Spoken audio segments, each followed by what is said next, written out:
Jesus viu um homem cego de nascença, cuspiu no chão, fez lama com a saliva e colocou-a sobre os olhos do cego. E disse-lhe: vai lavar-te na piscina de Siloé, que quer dizer enviado. O cego foi, lavou-se e voltou enxergando.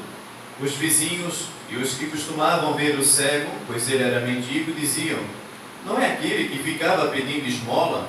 Uns diziam: sim, é ele. Outros afirmavam: não, não é ele, mas alguém parecido com ele. Ele, porém, dizia: sou eu mesmo. Levaram então aos fariseus o homem que tinha sido cego. Ora, era sábado, o dia em que Jesus tinha feito lama e aberto os olhos ao cego.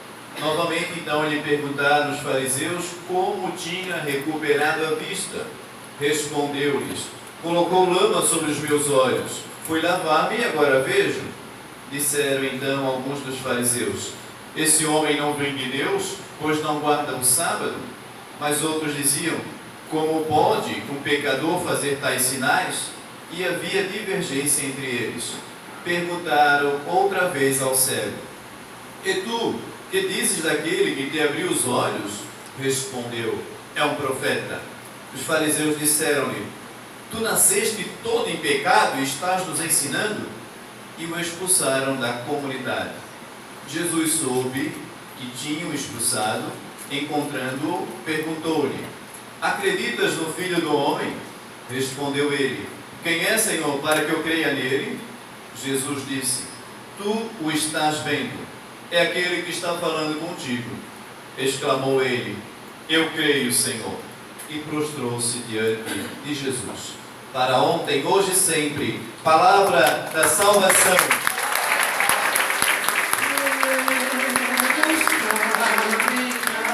Com retidão na tua mão.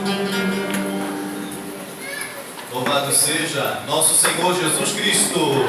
Sempre seja louvado. E continuamos então nosso intensivão de espiritualidade. É uma verdadeira pós-graduação, esse inteligente investimento que nós estamos fazendo em espiritualidade durante 8 noites aqui em nossa capela. Começou na última quarta-feira, para quem está vindo hoje pela primeira vez, e vai até a próxima quarta. Todos os dias uma missa, momento forte de oração.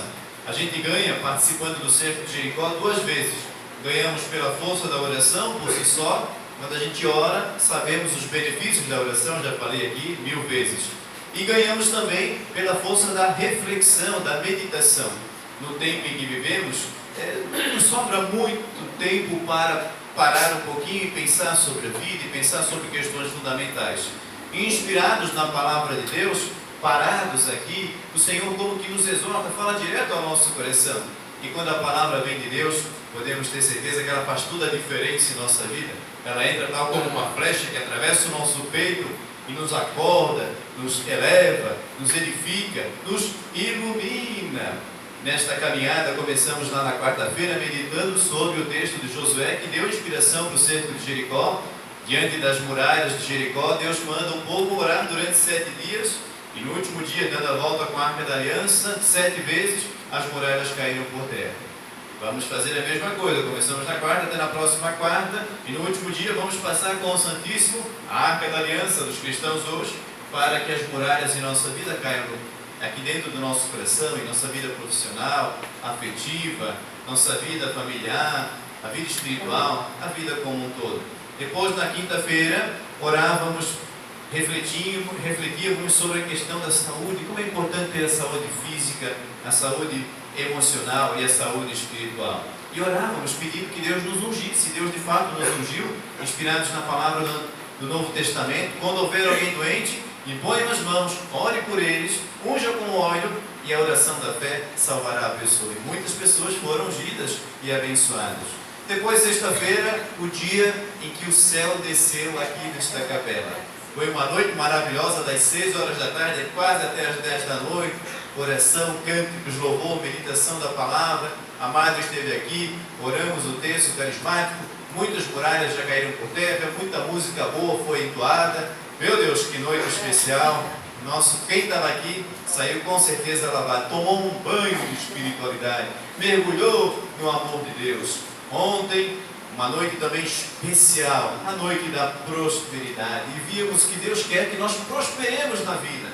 Prosperidade financeira, prosperidade material, prosperidade emocional, em todas as dimensões da vida. Nesta caminhada chegamos hoje, então, aqui no Dia da Família, e é uma alegria ver novamente a igreja completamente lotada. Quantas famílias aqui estão representadas? Quantas foram mencionadas e colocadas aqui o nomezinho na Arca da Aliança? E hoje, na liturgia da igreja do mundo inteiro, é o dia da alegria, na preparação para a Páscoa. A Páscoa já daqui a 2 semanas, já está quase que batendo na porta, a ressurreição de Cristo. Então os cristãos se alegram, se revestem desta força que vem do alto, porque o Senhor está para acontecer em cada coração e provocar em nós uma verdadeira transformação. Na verdade, a nossa Páscoa aqui, como eu sou ansioso para tudo, já estou antecipando, né? Cada missa é uma Páscoa. Aliás, a igreja diz isso. Todas as missas acontecem Páscoa. Jesus entrega a sua vida no sacrifício do altar e ressuscita. Quando você comunga a Eucaristia, quando você ouve a palavra, você está recebendo o Cristo ressuscitado. O mesmo que removeu a pedra no domingo de Páscoa, essa presença dele em teu coração remove todas as pedras que atrapalham sua felicidade. Nós ouvimos hoje na liturgia que Jesus curou um cego. Jesus se apresenta como a luz do mundo.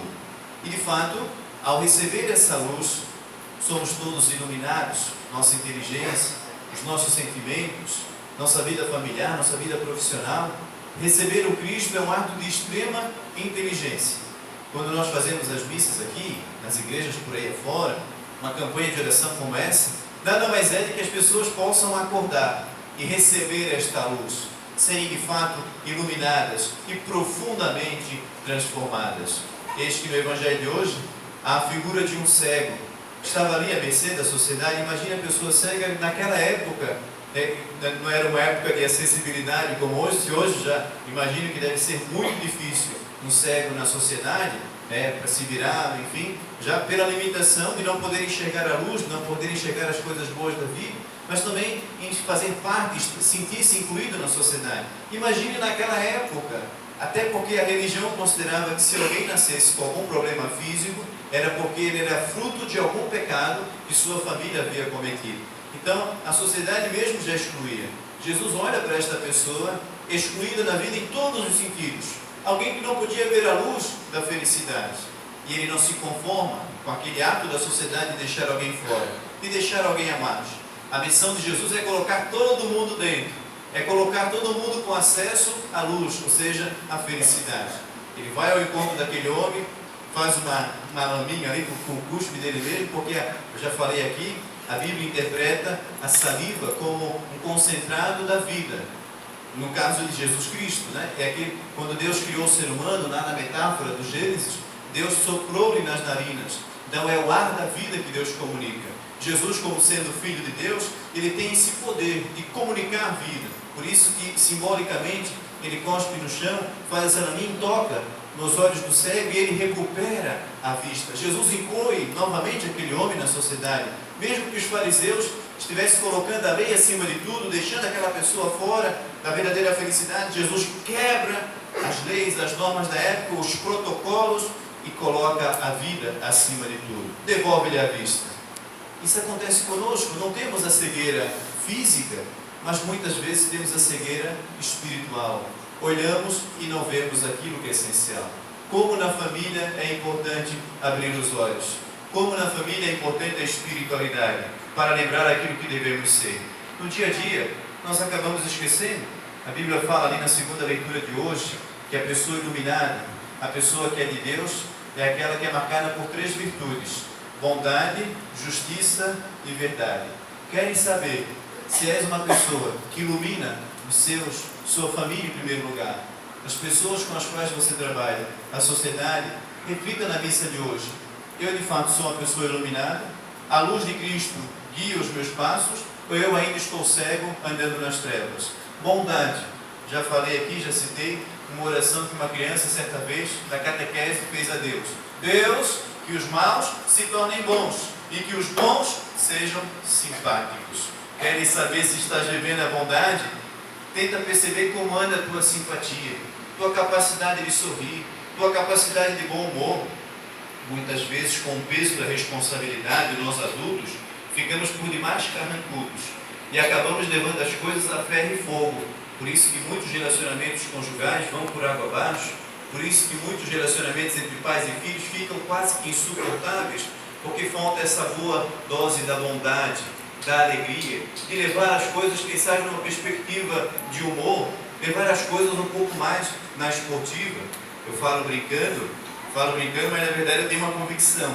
Santo é aquele que consegue rir de si mesmo, rir de seus defeitos e rir dos outros. Quem sabe, a partir de hoje, nesta missa, pedir que o Espírito de Deus te toque de tal forma que você abra os olhos e perceba que às vezes aquilo que você faz, um bicho de 7 cabeças, uma tempestade em copo d'água, poderia ser minimizado se você levasse mais na esportiva. A criança está muito ajeitada brincando demais, sinal que tem saúde, deixa brincar. Meu marido deixou tudo jogado lá no chão, que bom que ele tem marido, né? Se não tivesse marido, não estaria tudo jogado, então tem um bom sinal. A minha mulher me incomodou. Por que incomodou? Porque tem mulher, se não tivesse mulher, não teria alguém para incomodar, e assim vai. Não levar as coisas de uma maneira mais tranquila, ou seja, a bondade. Você tem bondade no coração? Eu tenho bondade, só que muitas vezes não sabemos manifestar. Bondade na generosidade, bondade na paciência, bondade na capacidade de dialogar com o outro. Às vezes nós queremos impor a nossa verdade na vida familiar, sempre queremos ter razão. E é necessário parar para ouvir o que o outro tem a dizer. Por mais que isso nos custe um pouco, mas é um exercício constante. Parar para ouvir. Mas também o outro não tem bola de cristal. Eu tenho que dizer o que eu sinto. Claro, com caridade. Quando eu digo de maneira agressiva, eu estou como que fazendo uma cirurgia sem anestesia. Dói demais. Mas quando eu passo ali uma anestesia, ou seja, quando eu elogio em primeiro lugar, quando eu falo quanto o outro é importante, quando eu falo com um sorriso no rosto, eu posso de fato corrigir, para que o outro possa crescer. Então, falar com amor, como isso é difícil na relação de diálogo. Por isso que o Cristo fala, iluminado é aquele que fala sempre a verdade. A verdade vos libertará. A verdade precisa ser dita para os nossos filhos, para a pessoa com a qual convivemos, para os nossos amigos, para a vida familiar. Tem que haver verdade. Claro, não estou falando daquela verdade, aquela mentirinha necessária que tem que ter de vez em quando. Isso tudo bem, né? É as grandes verdades, né? Por exemplo, se a mulher pergunta para o marido, eu estou linda? Aí pode mentir, claro. Estás maravilhosa. Por um bem maior. Não é essa mentirinha do dia a dia, aquela coisa brincadeirinha assim, né? Mas as grandes verdades, né? Dizer o quanto o outro é importante, por exemplo. Corrigir o outro quando ele estiver no erro, enfim. Justiça. A pessoa iluminada, que já abriu os olhos, ela faz de tudo para não fugir do princípio da justiça. E é fundamental para uma família caminhar bem. Justiça é dar ao outro aquilo que é direito do outro. O outro tem direito da minha atenção. O outro tem direito ao meu tempo, mesmo que eu esteja cansado. O outro tem direito do meu sorriso. O outro tem direito do meu abraço. Se eu resolvi casar com alguém, aquela pessoa precisa da minha presença, do meu carinho, do meu afeto. Se eu resolvi colocar um filho neste mundo, aquele filho precisa da minha presença, do meu carinho, do meu afeto, da minha palavra, da minha correção. Precisa ser ouvido também. Precisa ser olhado. A madre falava aqui na sexta-feira, é necessário olhar. Por isso que Jesus abriu os olhos do cego para que ele pudesse ver além. A primeira leitura dizia, Deus vê o coração. O homem costuma ver as aparências, mas Deus vê a essência. Pensamos então nesta missa de hoje, Senhor, ilumina a minha vida de tal forma que nesta campanha de espiritualidade eu possa abrir os meus olhos, curar a minha cegueira e perceber o que precisa ser mudado em mim.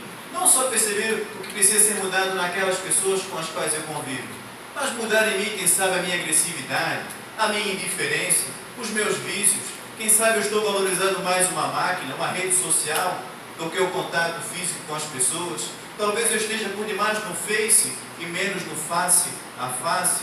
Então, rever um pouco as posturas, não que essas coisas sejam ruins, mas de forma alguma, mas às vezes eu vou ficando cego pelo dinheiro, pela ganância, pela prepotência, pela arrogância, pela indiferença e não percebo que estou perdendo a minha família, que estou machucando pessoas que eu tanto amo, não percebo que eu estou levando tudo muito a ferro e fogo e a delicadeza, a bondade, a ternura estão passando longe do meu ser. Então, rever um pouco essas posturas, pedir que o Senhor abra os nossos olhos para enxergar o que pode ser melhor. Mas, ao mesmo tempo, abrir os olhos para ver o que eu já tenho de bom. Tem gente que fica sempre achando que a grama do vizinho é mais verde e nem se dá conta que talvez a grama do vizinho seja artificial. Então, não se conforma com aquilo que tem, não consegue enxergar as virtudes que as pessoas têm, só vê ao longo prazo, vão potencializando demais. Quando estão namorando, minha gatinha, meu isso. Depois de casado, vão esquecendo que era uma gatinha, que era um gatinho, que era um pombinho, e vai aumentando o bicho, né? Meu cavalo, minha égua, meu elefante. Abrindo os olhos para perceber se o bicho não aumentou muito. E ver a essência realmente, como Deus faz conosco, né? Deus não olha as nossas rugas no tempo, Deus não olha a nossa aparência física, mas olha o nosso coração, o nosso caráter.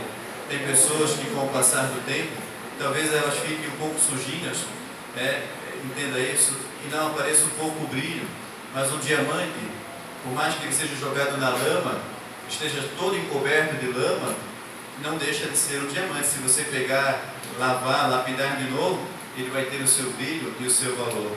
Se eu pegar aqui do meu bolso, não vou pegar porque não tenho, mas pegar aqui do meu bolso uma nota de 100 reais, amassar, jogar no chão, jogar na lama, mas depois eu pegar e oferecer, todo mundo vai querer a nota de 100 reais, mesmo suja e amassada.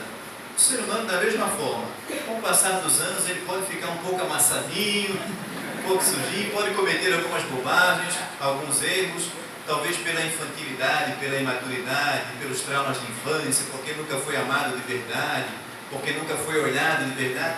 Quem sabe ainda não se encontrou, ainda não é aquela pessoa feliz, a ideal que você sonhou. Ou quem sabe você casou com uma pessoa por demais ideal na sua cabeça e não era a pessoa real que realmente está aí ao seu lado. Então não crie por demais perspectivas, assim, expectativas, melhor dizendo, acerca das pessoas que estão ao teu lado. Consiga, com os olhos espirituais, tirar as máscaras, ver de fato a essência e amar a essência dos seres humanos, não aquilo que ele aparenta ser, o super-herói, a Mulher Maravilha, o super-homem, mas no dia a dia o valor que ele tem. Tem até uma música que a gente canta de vez em quando, né? A essência, né? O não perder o brilho, tal como o ouro, né? A essência de Deus, que manifestada em cada ser humano, deve ser redescoberta em cada um de nós, e é uma regra de ouro para que nossas famílias sejam cada vez melhores. Jesus curou o cego no Evangelho e pode também nos curar se nesta missa abrirmos o coração e dissermos: Senhor, pode tocar, enche-me com a tua luz, porque eu quero ser luz para as pessoas que estão ao meu derredor. Que assim seja. Amém. Amém. Vamos ficar em pé. Se estás perto dos teus familiares, dá a mão para quem é da tua família. Se não estão aqui, feche os olhos e ore por eles. Mas se está perto da família agora, vá ao encontro, saia do lugar e forme uma tenda familiar, de mãos dadas. Se é possível onde você está, quem está na rua, acho que é mais possível, né? Fique de frente um para o outro, feche um círculo, de mãos dadas, sentindo o calor humano. Feche os olhos, todos fechem os olhos. E peçam a Deus agora que Ele cure toda e qualquer cegueira, que te possibilite olhar para as pessoas com as quais você convive uma perspectiva de humor, uma perspectiva de amor, rever o que precisa ser mudado, ser um pouco mais paciente, ver que o outro, mesmo com seu temperamento, mesmo com seus defeitos, é um ser humano limpo, não mudou a essência. Peça que Deus dê a paz ao teu lar, dê a verdade, dê a justiça, dê a bondade, mas que a bondade seja manifestada. Que você consiga tomar a iniciativa de amar por primeiro, não esperar que o outro ame. Que você exerça a arte do diálogo, ouvir o que o outro tem a dizer, falar o que o outro precisa ouvir, mas com carinho, com anestesia antes, com bondade e ternura. Se a tua família está super bem neste atual momento, peça que ela continue assim, que ela seja blindada e que não venha acontecer as cegueiras da indiferença, do orgulho, da vaidade, da traição, da mentira, da pequenez humana, da falta de paciência, da intolerância, da falta de entendimento. Peça a Deus que jamais vocês venham levar as coisas a ferro e fogo, a ficarem pessoas ranzinzas, mal-humoradas, que mágoas e ressentimentos no coração não atrapalhem a beleza da relação. E com os olhos abertos agora, tente olhar nos olhos e dizer no olhar o quanto eles são importantes para você. Elogie com o olhar, manifeste o amor, a ternura, tal como quando tudo começou. Eu te amo, és precioso para mim. Se tem pessoas que ficarem em casa, vá lembrando delas. Lembrar de alguém com amor é uma bela oração, uma forte oração. Vai derrubando as muralhas aí da falta de perdão. Peça que Deus tire a falta de perdão dentro da tua casa.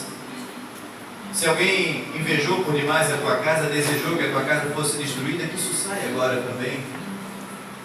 Quem sabe até lançou maldições, que saia da tua casa. Toda energia ruim, toda carga ruim, que saia da tua casa também os reflexos de uma vida talvez sofrida desde a infância, as ausências. Que Deus abençoe. Que o Divino Espírito Santo visite o teu lar e faça uma faxina realmente, uma varredura. Que neste momento a paz aconteça. Se estás sozinho aqui na igreja, dá um abraço em si mesmo, como se estivesse abraçando teu pai, tua mãe, teus irmãos. Se estás com eles aqui, dá um abraço e fica abraçado. Dá um abraço gostoso, apertado, e restabeleça a paz, o equilíbrio, a harmonia, o projeto de vida, o abraço, a ternura, a presença, o elogio.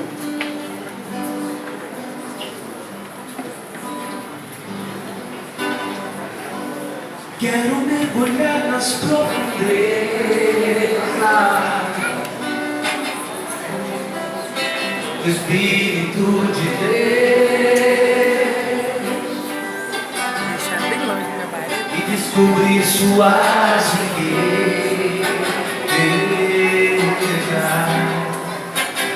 em meu coração. E descobrir suas riquezas